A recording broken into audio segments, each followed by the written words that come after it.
ఉత్తరాఖండ్లో వరుస హెలికాప్టర్ ప్రమాదాలు భయపెడుతున్నాయి. 40 రోజుల్లోనే 5 హెలికాప్టర్ ప్రమాదాలు జరిగాయి. ఇవాళ ఉదయం 5:20 కేదార్నాథ్ సమీపంలో హెలికాప్టర్ కూలింది. ఈ ప్రమాదంలో పైలట్ సహా 7 మృతి చెందారు. ఇవాళ ఉదయం 5:20 సమయంలో గౌరీకుండ్ త్రిజుగి నారాయణ మధ్య చాపర్ కూలిపోయింది. ఇందులో చిన్నారి సహా 7 మృతి చెందారు. ఉత్తరాఖండ్, ఉత్తరప్రదేశ్, మహారాష్ట్ర, గుజరాత్ కు చెందిన 6 మంది యాత్రికులతో హెలికాప్టర్ గుప్తకాశీ నుంచి కేదార్నాథ్ కు బయలుదేరింది. అందులో సాంకేతిక సమస్యలు తలెత్తడం, వాతావరణం అనుకూలంగా లేకపోవడంతో బయలుదేరిన 10 నిమిషాల్లోనే కుప్పకూలిపోయింది. సమాచారం అందుకున్న అధికారులు, ఎన్డీఆర్ఎఫ్, ఎస్డీఆర్ఎఫ్ బృందాలు ప్రమాద స్థలికి చేరుకుని సహాయక చర్యలు చేపట్టాయి. ఈ ఘటనపై ఉత్తరాఖండ్ ముఖ్యమంత్రి పుష్కర్ సింగ్ ధామీ దిగ్భ్రాంతి వ్యక్తం చేశారు.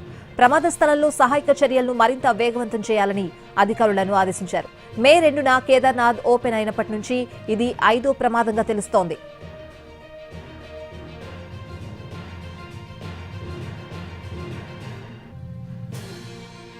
జూన్ 7న ఉత్తరప్రదేశ్లోని రుద్రప్రయాగ్ జిల్లాలో కేదార్నాథ్కు వెళ్తున్న ఓ హెలికాప్టర్ బాదాసుబేస్ నుంచి టేకాఫ్ అయిన వెంటనే అందులో సాంకేతిక లోపాలు తలెత్తాయి.